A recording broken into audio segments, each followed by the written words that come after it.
오늘 주제는 다 아시겠지만 저번 주부터 시작된 전국인민대표대회 그리고 정협이라고 하는 양회에 대한 내용들을 제가 말씀을 드릴 거고요. 그 양회는 아까 우리 박건 소장님께서 말씀해 주셨다시피 중국의 가장 큰 정치 이벤트입니다. 그래서 양회에 대한 내용, 양회에서 발표된 내용이 2021년도 올해 그리고 올해뿐만 아니라 2021년도는 그 5개년 계획을 매 해마다 5년마다 이제 수립해서 중국의 주요 정책 방향을 가늠하는데요. 올해는 제 14차 5개년 계획이 시작되는 개시년도입니다. 그래서 올해는 특별한 의미를 갖는데요. 그 내용들을 살펴보면서 앞으로 중국이 어떤 방향으로 발전하고자 하는지, 그리고 현재 현황은 어떤지, 그리고 우리 한국과의 관계는 어떻게 할지, 이런 내용들을 한번 살펴보도록 하겠습니다.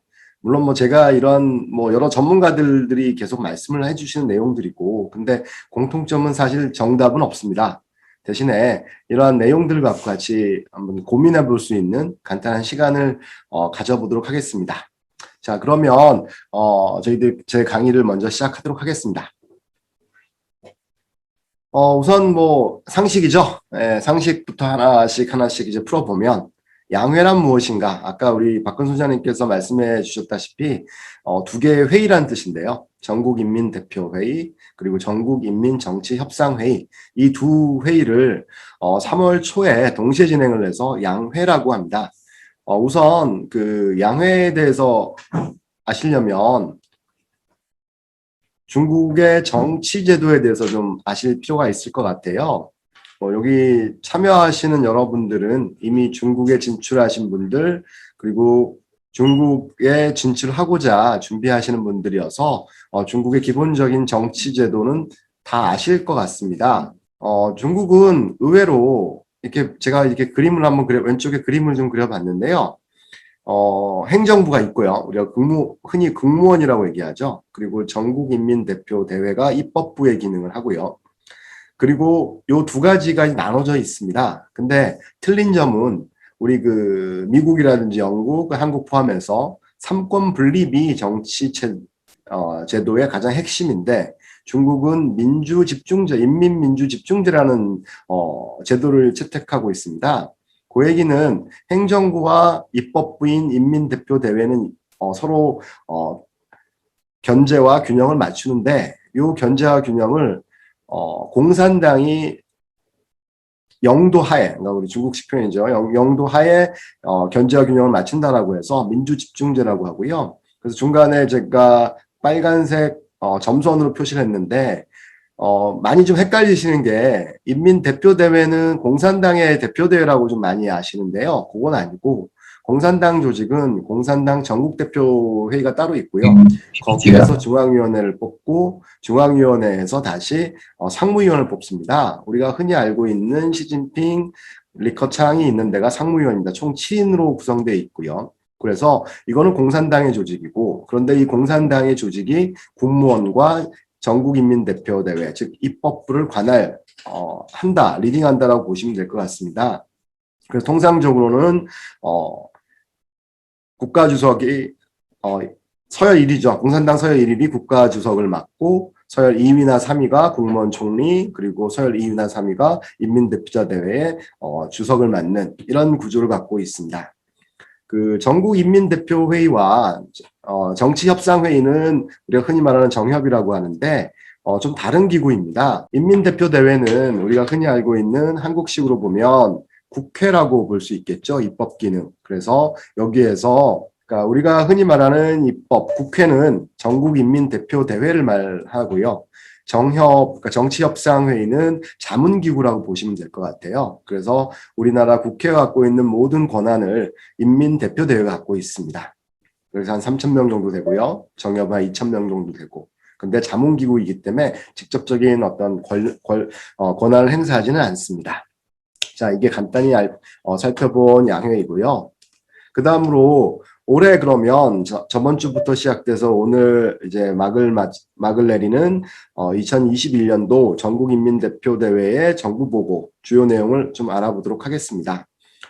지난 금요일이죠. 3월 5일 날 리커창 국무원 총리가 전국인민대표대회의 행정부가 공무원을 대표해서 올해 그리고 앞으로 14차 5개년 계획에 대해서 정부 보고를 했습니다. 그 내용을 보면 우리가 올해뿐만 아니라 향후에 중국의 방향을 좀 알 수 있을 것 같습니다. 제가 빨간색 글씨로 좀 강조를 했는데요. 좀 글씨가 좀 많아서 좀 보기는 좀 힘드실 것 같은데, 화두는 거시경책의 안정성이죠. 그럼 지속 가능성, 요 두 가지가 화두인 것 같습니다. 그래서 너무 앞서가지 않고 계속 우리가 발전하는 어떤 가속력을 계속 동력을 유지한다. 이렇게 보시면 될 것 같아요. 그래서 뭐 GDP, 뭐 CPI, 소비자 지수, 물가 지수 이런 것들도 정리 좀 해봤는데, 좀 독특한 거는 한동안 2018년도부터 중국에서 GDP 목표 지수를 설정하지 않았었습니다. 근데 오래간만에 설정을 했고요. 공무원에서는 6% 이상이라고, 그러니까 최저 한도선만 정해놓고 앞으로 어떻게 어느 정도까지 발전될지는 시장 상황에 따라서 정한다. 이런 방침을 세운 것 같아요. 뭐 GDP가 6%라는 얘기는 작년 코로나 영향임에도 불구하고 중국이 이제 완연한 회복세로 이미 접어들었다고 볼 수 있겠습니다. 그러니까 작년을 이제 되돌아보면 작년은 코로나19가 이제 중국에서 시작이 돼서 초창기 상반기에는 중국의 영향이 가장 컸다라고 보입니다. 그래서 그 영향을 줄이기 위해서 재정 적자를 많이 늘렸고요. 근데 올해는 그 확대된 재정 적자를 좀 줄인다. 그리고 중앙 재정을 그래도 확보해서 취업과 민생 경제 지원에 좀 더 초점을 맞춘다. 이런 방향을 세웠습니다. 그리고 두 번째는 CPI인데요. CPI가 그러니까 물가 지수라고 보면 되겠죠. 올해 목표는 3% 이상으로 정했습니다. 근데 재미있는 게 작년에 그렇게 양적 완화라 그러나요? 이렇게 통화를 많이 풀었는데 CPI 지수를 3% 이하가 아니라 3% 이상으로 잡았다는 얘기는 중국에서 물가가 아직 상승하지 않다는 얘기고 경기 과열의 모습은 보이지 않는다는 모습으로 보입니다. 그래서 오히려 경기 부양책을 쓸 수도 있지 않을까라는 기대도 좀 보이고요. 세 번째는 에너지하고 환경보호에 대한 정책입니다. 에너지 사용이라든지 오염물 배출을 3% 이하로, 그러니까 작년 대비 3% 이하로 줄이겠다는 얘기입니다. 그래서 효율적인 에너지 사용, 그리고 환경보호에도 적극적으로 나서겠다는 입장으로 보이고 있습니다. 그리고 식량 생산량 유지라는 화두를 또 던졌는데요. 요거는 식량 안보하고도 좀 관련이 있는 것 같습니다. 그리고 감세, 이제 세금, 아무래도 작년에 지금 현재 한국에서는 뭐 재난지원금 얘기가 나오듯이 가장 어려웠던 사람들은 소규모 영세 기업들이어서 그리고 많은 취업 부분들을 담당하고 있는 영세 기업들의 지속 가능한 발전을 위해서 일정 정도 감세를 하는 이런 정책을 계속 추진하기로 했습니다. 특히 감세 지원은 영세 기업에 대한 지원인데요. 우리 한국에서 말하는 간이과세자 증치세 과세 수익을 월 10만 RMB에서 15만 RMB로 상향을 해서 증치세에서 좀 더 우대 혜택을 받을 수 있도록 이렇게 조정을 하고 있습니다. 내용이 많아서요. 다음 또 보겠습니다. 통화 정책입니다. 뭐 요즘에 워낙 많은 분들이 한국 분들이 뭐 동학개미 운동 뭐 이래가지고 주식 투자도 많이 하시고 그래서 요즘은 미국, 한국, 뭐 중국, 뭐 주식 투자하는데 가장 중요한 게 금리다. 이래가지고 통화 정책에 대해 관심이 많으신 걸로 알고 있습니다. 근데 중국 올해의 목적은 일단 통화 정책을 좀 소프트 랜딩을 한다. 그래서 좀 안정적으로 간다. 이게 좀 핵심 기조인 것 같고요. 그리고 RMB와 그 달러의 환율 정책도 좀 안정적으로 가서 우리 기업들이 시장에서의 불안성을 좀 낮춘다. 이렇게 좀 기조를 잡는 것 같습니다. 그리고 최근에 금융기관들이 대외 개방을 좀 많이 했습니다. 그래서 금융기관들의 어떤 시스템적인 리스크 관리, 그다음 책임 제도들을 개선을 해서 전반적으로 좀 안정적으로 경제 운영을 한다라는 게 전체적인 통화 정책인 것 같습니다. 그리고 마지막으로는 실물 경제가 이제 통화가 많이 풀려 있는데 이게 실물 경제로 흘러가서 산업 발전에 기여할 수 있는 이런 방향을 잡고 있습니다. 뭐 취업은 뭐 중국도 마찬가지입니다. 최근에 굉장히 취업난이 심해졌는데 그래서 재취업이라든지 고용 보장을 하는 기업들에 대한 지원을 하겠다 이런 식으로 취업 정책을 발표했습니다. 그리고요, 그 다음에 정부 기능 전환이라든지 생산 경영 비용 절감, 소유 경제 발전이 있는데요. 제가 좀 많이 주목하는 부분들입니다. 정부 기능 전환은 우리가 흔히 알고 있듯이 중국은 행정국가입니다. 그래서 모든 내용들이 정부 주도의 시장, 정부 주도의 정책, 정부 주도의 어떤 구조조정 이런 부분들이 가는데요. 최근에는 정부의 기능을 축소시키고 시장화시키는 이런 방향으로 좀 가는 것 같습니다. 그래서 저희들이 아마 중국 진출에 하신 기업들은 좀 많이 느끼실 텐데요. 예전에는 기업 설립을 그러니까 외자 기업을 설립할 때도 뭐 공사행정관리국이라든지 여러 가지 인허가 정책들이 있어서 맨 처음에 여러 가지 비준을 받고 나서 뭐 사업자 등록증이죠, 영업 집주가 나오고 이런 방향이었는데 최근에는 사전 진입 장벽을 낮추고 대신에 사후 관리를 좀 강화하는 방향으로 좀 가고 있습니다. 최근 한국에서 좀 이슈가 되고 있는 징벌적 처벌 조항들 이런 법규들이 좀 만들어져서 들어올 때는 편하게 들어오지만 이미 들어와서 시장을 교란하거나 아니면 정부에 반하는 행동을 할 경우엔 징벌적으로 처벌한다 이런 구조가 좀 잡혀서 최근에는 이러한 구조로 글로벌 스탠다드를 만든다 이렇게 방향을 잡고 있습니다. 그래서 최근에 그 화장품 업체들 좀 많이 아실 거예요. 예전에는 위생허가를 다 받고 나서 그다음부터 유통 과정에서는 뭐 별다른 간섭이 없다가 최근에는 경례 책임자 제도라든지 이런 구조를 만들어서 들어올 때 인허가는 쉽게 해주고 대신에 유통 과정에서 품질에 문제가 생길 경우에는 그 모든 책임을 생산자와 유통자한테 연대 책임을 지도록 한다 이런 식으로 좀 구조가 개선되고 있습니다.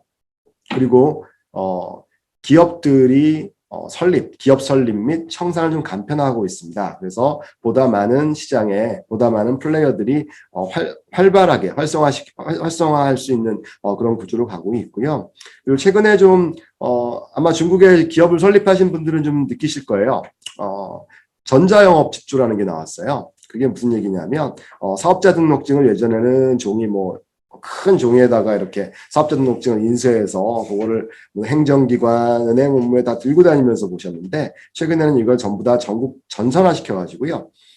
APP로 그러니까 앱으로 다운을 받고 앱으로 행정 업무를 볼 수 있게끔 만들고 대신에 공시제도를 강화시켜가지고 전국망으로 우리 기업들이 어떤 상황인지 어떤 업무를 하고 있는지 어떤 문제가 있는지를 전국적으로 전산화시켜서 관리 감독을 하고 있습니다. 이게 정부 기능이 그러니까 작아지고 대신에 효율화되고 있는 이런 구조를 보고 있습니다.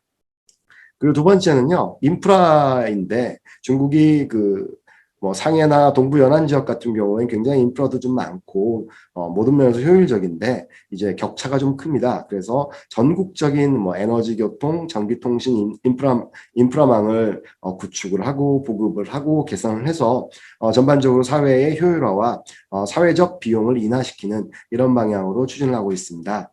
그리고 마지막으로는요, 소유경제 발전인데요. 이 소유경제라는 게 저는 좀 많이 좀 고민을 좀 많이 하고 있는 부분입니다. 우리가 소유경제라고 하면 공유경제를 이제 중국에서는 얘기를 하는 것 같아요.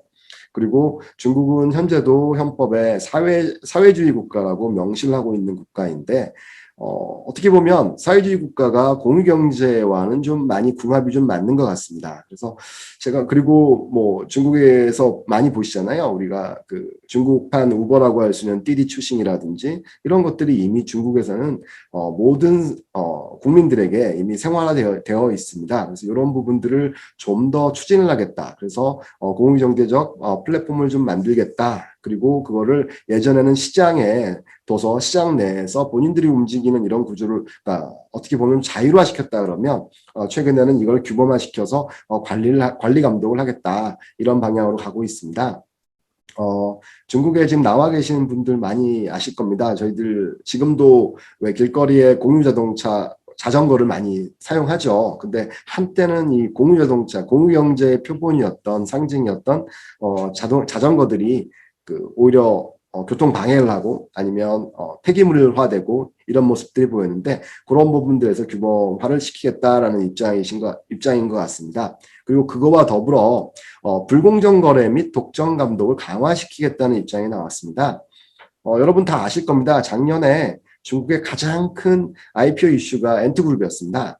마윈 다 아시죠? 알리바바의 지푸바와 알리페이를 상장시키는 근데 알리페이 자체가 공유경제의 가장 핵심 중에 하나였습니다.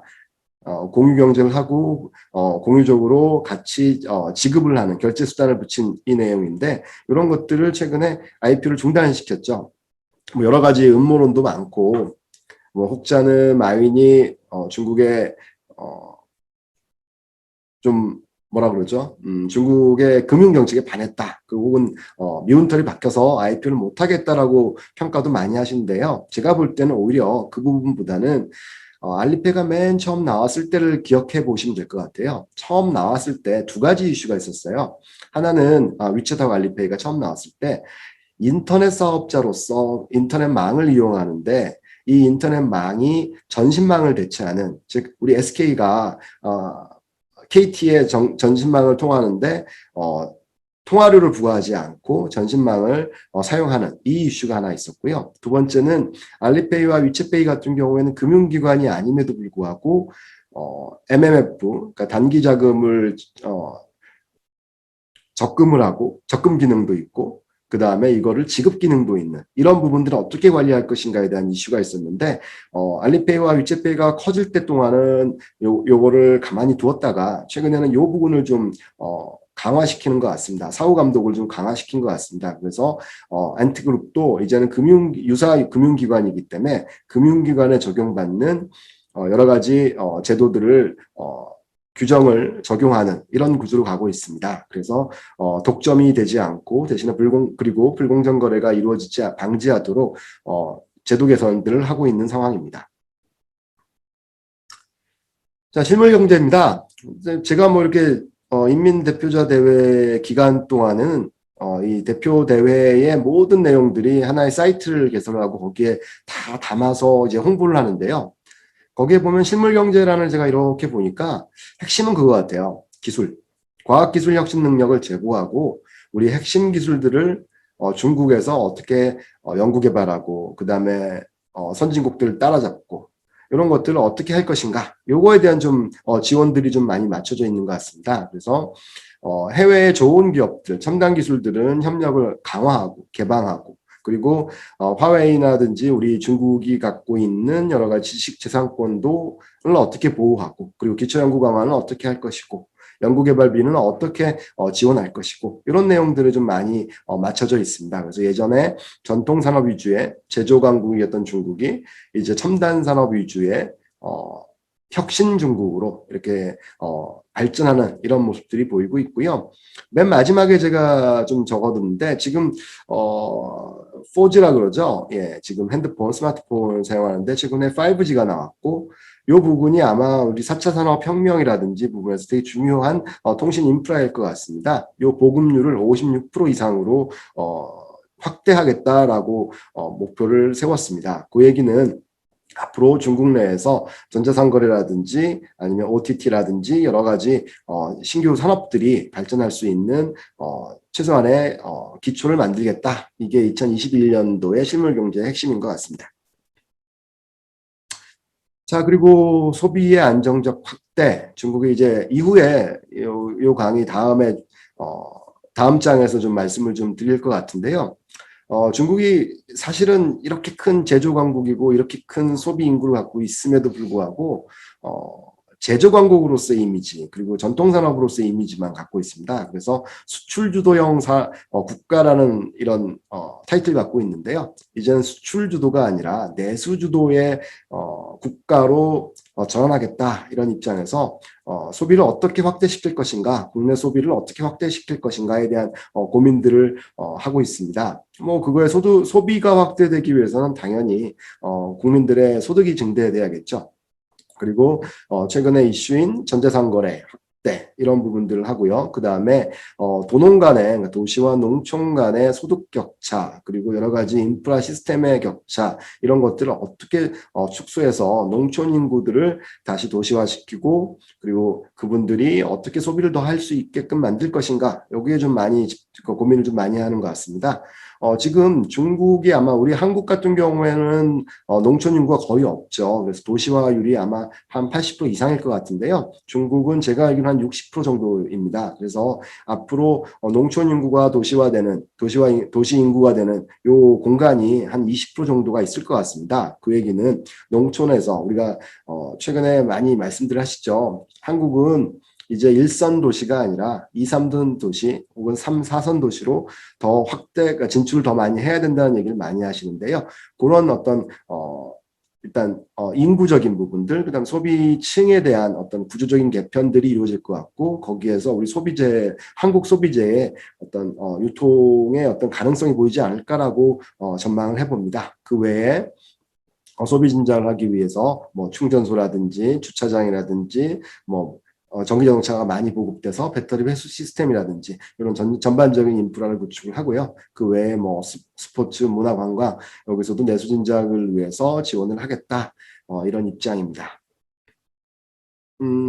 다음으로는 투자 쪽입니다. 투자를 지켜보면 투자는 작년 같은 경우에는 코로나19 때문에 정부 투자에 근거한 재정 지출에 근거한 경제의 어떤 방어 이쪽이 좀 강했습니다. 그러다 보니까 인프라 건설이 좀 많이 됐고요. 지방이라든지 중앙 재정들이 많이 투입이 돼서 적자 재정을 유지해 왔습니다. 그리고 이러한 인프라 건설은 교통, 에너지, 그다음에 수력이라든지 그다음 인터넷 이렇게 산업 기초 인프라 그다음 물류 시스템 투자에 집중되었고요. 아마 올해부터는 인프라 투자와 함께 민생 경제에 좀 많이 지원에 좀 방향을 맞출 것 같고요. 그래서 그리고 투자가 좀 더 그러니까 지금 방금 말씀드린 거는 정부 차원의 투자들이었고 민간 차원의 투자를 활성화하기 위해서 뭐 민간 차원의 투자의 심사 비준 절차를 좀 간편화시키는 이런 제도적 개선을 하고 있습니다. 그리고 농촌 방금 말씀드렸다시피 아직도 중국은 한 3, 40%가 농촌 인구인데요. 이 농촌이 빈곤 인구들이 제일 많은 곳이 또 농촌이기도 합니다. 그래서 농촌을 어떻게 발전시킬 것인가에 대한 고민들을 하고 있고요. 그리고 또 마지막으로는 대외 개방, 수입적인 부분을 보면 작년에는 코로나 18, 19년도, 20년도는 뭐 코로나도 있었고 여러 가지 있었는데 미국하고의 갈등도 좀 있었고요. 그러다 보니까 중국이 수출만 하는 국가가 아니라 우리가 수입을 더 확대하겠다는 기조를 좀 보이고 있습니다. 그 중에 하나가 대표적인 거죠. 수입 박람회. 상해에서 18년도부터인가요? 수입 박람회가 열렸고요. 1회 박람회 같은 일회 박람회는 시진핑 주석이 직접 참여도 하고 그랬습니다. 그리고 광주에 있는 전통적인 캔톤 페어라든지 그리고 최근에 가장 핫한 이슈인 해남도 면세점이라든지 이걸 확대해서 해외에 있는 좋은 제품들을 수입을 더 많이 확대하겠다 이런 기조를 취하고 있습니다. 자, 그리고 외자 이용입니다. 우리가 그러니까 중국이 전체적으로 보면 국내 경제 활성화시키고 그 다음에 해외로부터 수입도 좀 많이 받아서 우리가 수출 대국이 아니라 수입과 수출이 좀 밸런스를 맞추는 전반적인 강대국으로 나가겠다는 모습들인데요. 외국 투자에서도 많은 부분들을 받아들이겠다는 입장입니다. 그래서 예전에는 블랙리스트라고 합니다. 예전에는 그러니까 포지티브 규제에서 네거티브 규제로 바뀌고 있는데요. 그러니까 포지티브 규제는 요거는 가능해, 투자가 가능해, 그러니까 외국 투자가 가능해라고 얘기를 했다면 지금은 네거티브로 바뀌어서 요거만 빼면 외국 기업들이 중국에 들어와서 투자를 할 수 있어 이렇게 바뀌었고요. 제도가 좀 바뀌었고요. 최근 요게 제품에 대한 혹은 생산 제조에 대한 부분이라 그러면 최근에는 글로벌 서비스 무역에서도 네거티브적으로 서비스에도 많은 시장 확대를 하겠다 이런 입장을 보이고 있습니다. 거기에 가장 핫한 플레이스는 해남도에 뭐 면세점도 있지만 자유무역항을 건설해서 홍콩을 대체하고 동남아 시장에 진출할 수 있고 동남아 시장에서 동남아 국가들이 중국에 진출할 수 있는 교두보를 확보하고 있습니다. 그리고 자유무역 지역 시험지구를 전국적으로 좀 확대를 하고 있고요. 이 전반적인 내용은 아마 미국과의 갈등 부분도 좀 많이 있는 것 같아요. 그래서 1대1로라고 시진핑 주석이 집권하면서부터 계속 추진해왔던 제도도 계속해서 추진을 할 계획이고요. 그리고 중요하게 좀 보실 게 미국하고의 갈등이 좀 많이 격화되면서 미국하고의 갈등은 줄여나가고 대신에 미국의 어떤 갈등의 요인으로부터 벗어나기 위해서 유럽과 한중일 이렇게 FTA라든지 투자협정서 체결이라든지 이런 식으로 좀 탈미국화하는 이런 정책들이 보여지고 있습니다. 그리고 마지막으로는 환경 및 생태 환경 건설입니다. 최근에 가장 핫한 이슈 중에 하나입니다. 탄소 배출량. 중국이 아무래도 제조업 강국이기 때문에 탄소 배출이 아마 전 세계적으로 제일 많을 겁니다. 근데 뭐 파리 협약이라든지 지금 전 세계적으로 이 탄소 배출에 대해서 굉장히 걱정들을 많이 하고 있습니다. 그래서 미국 특히 유럽을 중심으로 해가지고 탄소 배출량 그다음에 기후 협약 이런 부분에서 중시를 하고 있는데 중국은 좀 억울한 게 좀 있죠. 왜냐하면 후발 국가이기 때문에 탄소 배출이 많을 수밖에 없는데 선진국들이 이미 탄소 배출 좀 많이 하고 글로벌 환경을 이제 와서 선진국 주도로 개발대상국을 대상으로 규제를 하겠다 이런 모습에서 좀 억울할 수 있었습니다. 그래서 중국이 그동안은 탄소 배출량에 대해서 기후 협약에 대해서 구두적으로는 적극적으로 협력을 하겠다, 협조하겠다라고 했지만 사실상 대외적으로 발표한 내용들이 별로 없었습니다. 근데 작년에 시진핑 주석이 2030년도를 정점으로 해서 31년도부터는 탄소 배출량을 축소하고 점진적으로 축소하고 2060년도로 기억하는데 그때는 탄소 제로를 만들겠다 이런 방향을 밝혔고요. 중국이 워낙 큰 나라다 보니까 이거를 한 번에 할 수는 없을 것 같습니다. 그래서 전반적인 환경산업 구조와 에너지 구조를 조정하겠다 이런 입장입니다. 그래서 최근에는 그 화력, 수력에 좀 의존하던 에너지 구조를 최근에 원자력 발전소를 좀 많이 짓고 있습니다. 물론 뭐 한국은 안전 문제 때문에 탈원전을 추진하고 있는데 중국은 원자력 발전에 일단 기대서 에너지 수요를 공급을 해결하고 그리고 그 외에 태양광이라든지 풍력, 해상 풍력이라든지 수소라든지 이렇게 대체 에너지를 찾고 있습니다. 그리고 결코 이 에너지 탄소 배출량이 많고 환경 오염이 중국이 심하다라고는 하지만 신에너지 부분에서 중국이 결코 약소국이 아닙니다. 태양광 같은 경우에는 많은 기술적인 축적이 되어 있고 그다음에 중국의 정부에서 태양광 에너지 전기를 많이 구입을 하고 그래가지고 지원 산업 육성을 해서 이미 태양광은 가장 중국이 가장 발전된 국가 중에 하나고요. 해상 풍력도 마찬가지입니다. 그래서 이런 부분들로 지원을 집중을 하면서 탄소 배출은 줄여나가고 그리고 지금 현재 전 세계적으로 탄소 배출에 대한 규제들을 우회하는 이런 전략을 계속 낄 것 같습니다. 그리고 기타 뭐 대기 오염이라든지 미세먼지가 지금 중국의 가장 큰 문제이죠. 한국에도 가장 큰 영향을 주고 있고 이런 대기 오염 문제들을 관리해 나가기로 했고 그리고 두 번째는 좀 관심 있게 보셔야 될 게 폐기물. 예전에는 중국이 해외 폐기물들을 수입을 해서 수입을 해왔습니다. 근데 2018년도인가 17년도부터 해외에서 발생하는 쓰레기를 수입을 금지를 시켜놨습니다. 그래서 뭐 한때 한국이라든지 일본에서 발생한 폐기물들을 처리할 수가 없어가지고 한때 좀 혼란스러운 적이 있었습니다. 그리고 2018년도부터는 상해 지역을 중심으로 해가지고 생활 쓰레기를 분리수거를 시작을 했죠. 그래서 중국도 환경이라든지 그다음 에너지원에 전환이 벌어지고 있다 이렇게 보실 수 있을 것 같습니다. 그 민생복지입니다. 민생복지의 키워드는 교육과 그다음에 의료인 것 같습니다. 그래서 뭐 취약전 그다음에 재취업 교육 그다음에 의료에 대한 공공인프라 특히 이번에 코로나19 때문에 여러 가지 백신이라든지 치료제라든지 그다음에 의료 인프라에 대한 여러 가지 이슈들이 있었는데 그런 것들을 이제 보급을 해서 민생복지를 강화한다 이런 입장인 것 같습니다. 자, 여기까지가 2021년도 오늘 폐막하는 전국인민대표대회의 정부보고의 주요 내용이었습니다.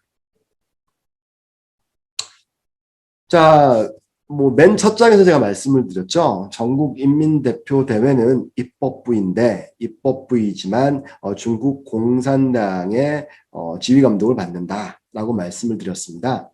그래서 전국인민대표대회가 어느 날 갑자기 이러한 주제를 다 준비해서 발표를 한 게 아니고요. 이미 작년부터 공산당 내부에서 아까 방금 말씀드렸던 여러 가지 주제를 이미 토대를 잡았고요. 그거를 사후적으로 3월 이벤트인 전인대와 정협에서 발표를 하고 승인 비준을 했다라고 보시면 될 것 같아요. 작년 10월 26일 날 중국 공산당 제9기 중앙위원회 제5차 전체회, 굉장히 기네요. 에서 이미 전반적으로 중국의 향후 30년을 이미 기획을 했고요. 제가 빨간 글씨로 썼습니다. 그러니까 거기서 나온 내용들입니다. 2025년도, 그러니까 14차 5개년 계획이 2021년도부터 25년까지 이렇게 5년 동안 국가 계획을 세우는데요. 2025년도가 속한 제14차 5개년 계획에서 소강사회를 달성하겠다라고 목표를 설정을 했습니다. 소강사회라는 의미는요, 우리가 흔히 말하는 등 따스고 배부른 이런 사회를 얘기합니다. 그러니까 기본적인 생활 수준이 더 이상 크게 어려움이 없는 이런 사회를 얘기하고요. 그리고 2050년도에는 세계 글로벌 1위 국가가 되겠다라는 포부를 밝혔습니다. 2050년도가 왜 50년도인가가 좀 궁금하시겠죠? 중국이, 그러니까 그러니까 중국에서는 신중국이라는 표현을 쓰는데 1949년도에 중국이 이제 공산화되었습니다. 그래서 정확히 2049년이 되면 중국이 공산화된 지 100주년, 그러니까 공산당이 집권한 지 100주년이 되고요. 그 100주년을 기점으로 해서 2021년도부터 2050년, 그러니까 49년, 50년을 30년으로 잡고 거기에 반토막인 2035년 동안 계획을 세우고 다시 35년부터 다시 2050년까지 이렇게 계획을 수립하기로 했습니다. 그래서 중기 계획을 수립했습니다. 그래서 2021년도 올해부터 2035년까지의 또 중기 계획을 좀 세웠고요. 중기 계획의 목적은 중국 사회주의 현대화입니다. 그 현대화는 여러 가지 섹터들이 있는데요. 일단 산업적으로 보면 공업화, 첨단 공업화, 그 다음에 디지털화, 도시화, 농업 현대화. 그래서 현대 경제 체제를 구축하겠다. 이게 하나의 목적이고요. 두 번째는 이제 공산당 주도의 국가 통치 시스템을 현대화하고 법치 사회를 구현하겠다. 그리고 요거까지는 우리가 흔히 알고 있는 이제 하드 파워죠. 근데 그 외에 중국이 소프트 파워인 문화, 교육, 인재, 스포츠, 헬스, 그리고 문명 사회를 건설하겠다. 이런 소프트 파워 증대에 대한 목표도 세웠습니다. 그리고 생태 환경 전환을 위해서 탄소 배출을 감소시키겠다. 그리고 대외적으로 개방을 하고 국제협력 경쟁력을 강화해서 명실상부한 글로벌 1위 국가를 목적으로 하겠다. 그리고 35년도까지 1인당 GDP가 아마 올해 중국 1인당 GDP가 한 10,000불 정도 되는 걸로 기억하는데 이걸 중등국 수준으로 올리겠다. 그래서 한 20,000불 정도까지는 생각을 하는 것 같습니다. 그리고 국민들의 질적 생활 수준을 올리겠다, 향상하겠다 이렇게 좀 잡고 있습니다. 그와 더불어서 안보 수준을 격상하겠다. 국방 현대화도 같은 목적으로 하고 있습니다.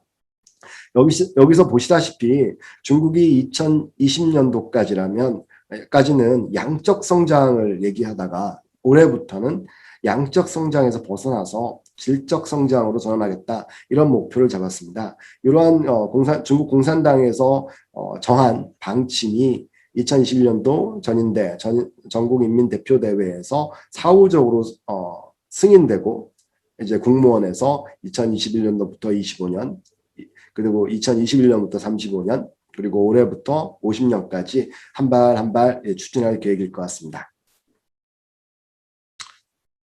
그래서 그러니까 이제 중기 계획이라고 말씀드렸잖아요. 그래서 2035년에 중국 발전은 어떤 방향으로 갈지에 대해서 다시 말씀을 드릴게요. 올해부터 시작되는 14차 5개년 계획 그리고 2035년까지의 중기 계획에서 핵심은 신흥 전략 산업의 육성과 발전입니다. 신흥 전략 산업은 그 오른쪽에 표를 보시면 될 것 같은데요. 7개 분야입니다. 에너지 절감, 환경보호, 그 다음에 정보통신기술, 그 다음 바이오약, 첨단 제조업, 신에너지, 신소재, 그리고 또 신에너지 차량, 뭐 이렇게 7개 업종을 잡고 있고요. 여기 아마 2010년도부터 이 신흥전략산업이라는 일곱 개 업종을 정했습니다. 그러다 보니까 이게 2010년도 자료여가지고 오른쪽에 보이는 주요 분야는 이미 조금은 좀 지금하고는 좀 다른 것 같습니다. 좀 더 심화되고 있고요. 그래서 2035년도까지는 이 7개 업종의 산업 비중을 전체 GDP의 17%까지 끌어올리겠다. 그래서 이 신흥전략산업이 미래의 중국의 주요 산업으로 자리 잡도록 하겠다라는 게 산업 발전의 목표입니다. 그리고 디지털 중국 건설. 여기서 또 반도체가 나옵니다. 중국이 이렇게 산업 발전 많이 하고 있고, 이렇게 제조 많이 하고 있고, 소비 많이 하고 있고, 뭐 플랫폼 경제 같은 새로운 경제 형태도 나오고 있는데 중요한 게 반도체가 없어요. 우리 TSMC라든지 뭐 삼성전자라든지 하이닉스라든지 이렇게 그리고 뭐 기타 등등의 주요 반도체 기업들은 미국, 대만, 한국, 일본 이렇게 되어 있습니다. 그래서 반도체 대한 수요, 그러니까 디지털 중국의 가장 핵심은 기초 통신 인프라와 더불어 그 인프라가 움직이게 만들 수 있는 하드웨어인 반도체가 중요한데 가장 수요가 많은 국가인 중국이 반도체를 제대로 생산해내고 있지가 않습니다. 그래서 산업 중에서도 가장 핵심 중의 핵심이 반도체 산업의 육성인 것 같습니다. 그래서 2021년도부터 25년 동안은 반도체 분야의 기간 연구 산업, 반도체를 중심으로 기간 산업의 연구개발 지출을 매년 7% 이상 확대하겠다라고 목표를 세웠습니다. 참고로 그 전 세계에서 R&D 지출을 가장 많이 하는 국가는 한국일 겁니다. 한국이 GDP의 5.4% 정도를 연구개발에 투자를 하고 지원을 하고 있고요. 중국은 제가 알기로는 한 2% 정도입니다. 근데 매년 7%씩 확대가 되면 나중에는 이제 한국 정도의 수준으로 도달하지 않을까라고 생각이 들어지고요. 이런 부분 때문에 한국이 아주 긴장을 많이 하는 거죠. 한국이 기간 산업이 반도체다 보니까 이렇게 투자를 많이 하게 되면 언젠가는 중국이 한국을 넘어서는 반도체 강국이 되지 않을까라는 우려가 있는 것도 사실입니다. 그 특기할 만한 사항은 국방력입니다. 올해 국방 예산을 작년 대비 6.8%를 확대했습니다. 올해 목표가 작년에 코로나19 때문에 풀려난 많은 통화와 재정 지출을 줄이겠다는 게 목표인데 오히려 국방 예산은 확대되고 있습니다. 이 얘기는 아마 미국과의 갈등, 그 다음에 국제 글로벌 정치의 불안전성, 그리고 국력의 확대에 따라서 중국이 좀 더 글로벌 강국으로 가기 위해서 국방력을 확대하는 것 같습니다. 이 부분은 아마 인접 국가인 한국에도 상당히 중요한 영향력을 미칠 것 같습니다. 자, 산업 분야를 좀 볼게요. 중기산업인 중기 2035년 중기 계획 기간인 2035년 동안까지 뭐 산업 쪽으로는 어떤 산업에 좀 집중적으로 투자할지 육성할지를 보여주는데요. 일단 14차 5개년 계획 2025년도까지는 8대 산업을 육성한다고 정부가 발표를 했습니다. 8대 산업은요. 히토류, 그러니까 첨단 신소재죠. 요즘에 또 미국하고 좀 갈등을 벌어지고 있는 히토류. 그 다음에 고속철, 그 다음에 중대기술 장비, 스마트 팩토링, 로봇, 항공기 엔진 가스 터빈, 그 다음 베이도라 그러죠. GPS와 같은 중국의 GPS죠. 위성 위치 확인 시스템 응용, 그 다음에 신에너지 차량, 전기차, 수소차, 그 다음에 첨단 의료, 신약, 농업, 기계 장비입니다. 여기서 좀 눈여겨보셔야 될 게, 뭐, 소재라든지, 장비라든지, 스마트 팩토리링이라든지 이런 것들은 다른 국가들도 다 하고 있는 내용들입니다.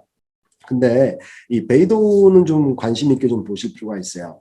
지금 전 세계적으로 우리 스마트폰을 키면, GPS를 통해서 우리가 와이파이 대신 GPS를 통해서 하고, 그 다음에 우리 위치 추적이 가능하잖아요. 이게 GPS는 이제 미국 기술 표준을 갖고 만드는 겁니다. 근데 그러니까 미국의 통신 위성을 통해 가지고 통신하는 방식일 텐데 베이도가 위성 위치 확인 시스템을 응용한다는 의미는 중국이 미국의 GPS를 대체하는 시스템을 위성 통신 시스템을 만들겠다는 의미이고요. 제가 보니까 이미 그 GPS를 대신할 만큼 아주 많은 통신 위성들이 중국 상공을 날아다니고 있습니다. 그래서 나중에는 저희들이 미국의 GPS가 아닌 중국의 위성 통신 표준을 가지고 통신하는 날이 올지도 모르겠습니다. 요거는 아마 뭐 군사 국방적으로 그리고 산업적으로 아주 중요한 기술 표준의 전환일 수도 있을 것 같아서 요 부분은 좀 관심 있게 보실 필요가 있을 것 같고요. 2035년도까지의 장기 계획, 20년 동안, 15년 동안 장기 계획에 보면 7개 분야의 기술을 연구 지원하겠다라고 되어 있습니다. 뭐 AI, 양자 정보, 양자 컴퓨터라든지 양자 정보, 그다음에 집적 회로, 반도체와 관련이 있겠죠. 그리고 뇌과학, 유전자 바이오 기술, 임상의학, 헬스케어, 우주심해, 극지 탐사 이렇게 되어 있습니다. 그 중에서도 중요한 거는 양자 정보하고 집적 회로인 것 같아요. 이걸 가지고 AI가 만들어질 거고요. 양자 컴퓨터 같은 경우에는 현재의 반도체를 대체할 수 있는 이런 구조의 기술이기 때문에 이 부분에서 아마 게임 체인저가 나오지 않을까라고 보여집니다. 이게 2025년 그리고 2035년까지의 중국이 육성할 산업 분야입니다. 자, 이제 중국 경제를 한번 좀 보겠습니다. 워낙 여러분들이 아주 많은 분들이 야, 중국 통계를 믿을 수 있니? 라는 얘기를 많이 하셔서 제가 IMF에서 한번 끌어와 봤습니다. 도표를. 왼쪽 도표를 보시면 거기에 이제 빨간색 박스가 이제 중국인데요. 이게 뭐 GDP 변환입니다. 발전입니다. GDP가 2020년도부터 2022년까지 이렇게 예상치가 나와 있는데요. 작년 코로나 1년 동안의 GDP를 보시면 거의 유일하죠. 말레이시아인가요? 말레이시아가 아니죠. 라오니까 아마 라오스 같은데 여기가 0.2% 플러스 성장이고 그 외에는 중국 유일하게 플러스 2.3%가 성장률을 기록했습니다. 그 외에는 뭐 처참하죠. 한국이 그나마 선방에서 1.1% 마이너스 1.1%라고 지금 이제 되어 있고요. 2021년도 걸 보시면 중국이 8.1%, IMF는 8.1%로 전망을 했습니다. 올해는. 그리고 2022년도는 5.6%로 이렇게 소폭 이제 하향하는 이런 구조를 보이고 있습니다. 그래서 중국 아까 기억나시겠죠? 리커창 총리는 6% 이상하겠다라고 발표를 했고요. 근데 IMF 등 해외 글로벌 주요 기관들은 한 8% 정도를 보는 것 같습니다. 요 얘기는 이런 것 같아요. 중국이 6%라고 얘기한 거는 아마 실질 성장률 얘기하는 것 같고 IMF는 8%는 아마 물가를 감안한 명목 성장률을 얘기하는 것 같습니다. 그래서 아마 비슷해질 것 같고요. 근데 중국의 이제 중요한 거는 뭐냐면 기저효과죠. 그러니까 전년도가 워낙 안 좋았기 때문에 다시 이제 탄력성 있게 튀어오르는 이런 구조를 보는 것 같아서 중국 정치 지도자들도 이 8%를 주요하게 본다기보다는 이제 2021년도 하반기의 추세가 어떻게 될 거냐.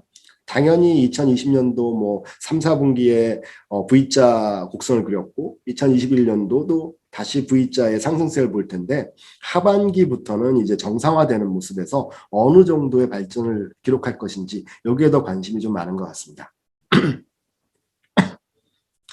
자, 그리고 이제 주요 경제 지표를 한번 좀 끌고 와봤습니다. 제가 이거는 중국경제금융연구소의 통계를 이렇게 끌고 왔는데, 국가에서 나온 이제 통계가 아직 제가 못 찾아가지고, 민간연구소 걸 좀 들고 왔는데요. 제가 화살표는 좀 제가 이렇게 그려봤는데, 투자 부분, 수출, 소비, 물가 부분 이렇게 4가지를 가지고, 경제 지표를 좀 찾아봤습니다. 투자는 뭐 2020년도 이게 아마 민간 투자인지는 모르겠는데 2020년도 작년에 줄었다가 올해 8%, 그다음 내년 뭐 7%, 9% 이렇게 돼 있습니다. 중요한 건 추세인 것 같아요. 2014년도에 10% 이상의 투자를 하다가 계속 줄어드는 추세에서 이제 7%, 8% 이렇게 평행선을 그리는. 그러니까 아마 이게 일상으로 복귀라고 할 수 있겠죠. 그러니까 계속 줄어들다가 이제 예전에 어떤 투자 부분으로 어느 정도는 이제 유지하는 이런 평행선을 그리고 있는데 주요하게는 방금 말씀드렸던 아마 투자가 이렇게 회복되는 중요한 부분들은 4차 산업혁명 그리고 35년까지의 중국 장기 계획에 대한 목표를 달성하기 위해서 정부 투자 및 민간 투자가 활성화되고 지원이 집중되는 확대되는 이런 것들을 반영한다라고 보여집니다. 그 수출을 보시면 뭐 작년에 재작년이 오히려 더 안 좋았죠. 그리고 작년에 조금 올랐다가 다시 이제 7%대, 8%대로 이제 올라가는 모습입니다. 작년 아마 글로벌 경제에서 중국만 유일하게 생산을 할 수 있는, 정상적으로 생산할 수 있는 국가여서 수출이 늘었고요. 대신에 글로벌 수요가 줄어드는 바람에 수출이 많이 증가하지 못했을 겁니다. 근데 올해부터 뭐 백신이라든지 여러 가지 상황이 호전되면서 글로벌 수입 수요가 늘어나면 자연스럽게 중국도 수출이 늘어날 것으로 보입니다. 특히나 지금 뭐 주요 수출 국가인 한국, 일본, 뭐 여기도 여전히 코로나로 여러 가지 애로사항이 있기 때문에 중국에서 아마 수출하는 것들이 훨씬 많이 늘어나지 않을까라는 예상이고요.